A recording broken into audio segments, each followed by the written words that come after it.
Regard sur les mondes anciens de Fridtjof Schuon.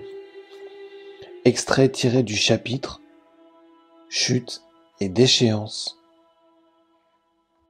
S'étant fermé lui-même l'accès du ciel et ayant répété à plusieurs reprises et dans des cadres plus restreints la chute initiale, l'homme a fini par perdre l'intuition de tout ce qui le dépasse et du même coup, il est devenu inférieur à sa propre nature, car on ne peut être pleinement homme que par Dieu, et la terre n'est belle que par son lien avec le ciel, même si l'homme est encore croyant.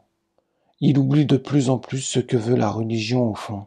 Il s'étonne des calamités de ce monde, sans se douter qu'elles peuvent être des grâces puisqu'elles déchirent comme la mort le voile de l'illusion terrestre et permettent ainsi de mourir avant de mourir, donc de vaincre la mort. Bien des gens s'imaginent que le purgatoire ou l'enfer est pour ceux qui ont tué, volé, menti, forniqué, et ainsi de suite, et qu'il suffit de s'être abstenu de ces actions pour mériter le ciel. En réalité, l'âme va au feu pour ne pas avoir aimé Dieu ou ne pas l'avoir aimé suffisamment. On le comprendra si l'on se souvient de la loi suprême de la Bible, aimer Dieu de toutes nos facultés et de tout notre être.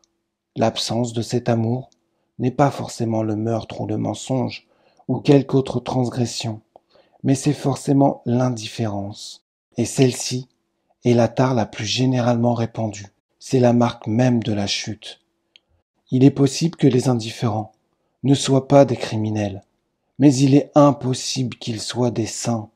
C'est eux qui entrent par la porte large et marchent sur la voie spacieuse.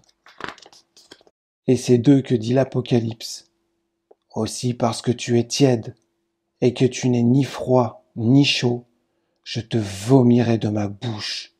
L'indifférence envers la vérité et envers Dieu est voisine de l'orgueil et ne va pas sans hypocrisie. Son apparente douceur est pleine de suffisance et d'arrogance. Dans cet état d'âme, l'individu est content de soi, même s'il s'accuse des défauts mineurs et se montre modeste, ce qui ne l'engage à rien et renforce au contraire son illusion d'être vertueux. C'est le critère d'indifférence qui permet de surprendre l'homme moyen, comme en flagrant délit, de saisir le vice le plus sournois et le plus insidieux, pour ainsi dire à la gorge, et de prouver à chacun sa pauvreté et sa détresse. C'est cette indifférence qui est en somme le péché originel, ou qui le manifeste le plus généralement. L'indifférence est aux antipodes de l'impassibilité spirituelle ou du mépris des vanités, et aussi de l'humilité. La vraie humilité, c'est de savoir que nous ne pouvons rien ajouter à Dieu et que, si nous possédions toutes les perfections possibles et que nous eussions accompli les œuvres les plus extraordinaires, notre disparition n'enlèverait rien à l'Éternel.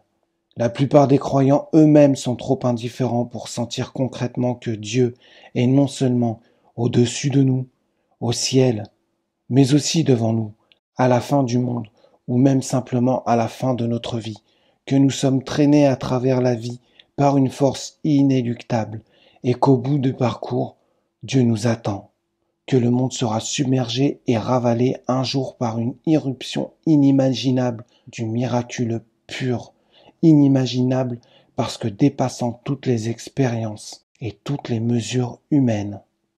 L'empirisme humain ne saurait donc en être témoin, et pas plus qu'un éphémère ne peut statuer sur l'alternance des saisons pour une créature qui serait née à minuit et dont la vue ne durerait qu'1 jour. L'apparition du disque solaire, qu'aucun phénomène analogue ne laissait prévoir durant la longue nuit, apparaîtrait comme un prodige inouï et apocalyptique. Or, c'est ainsi que Dieu viendra.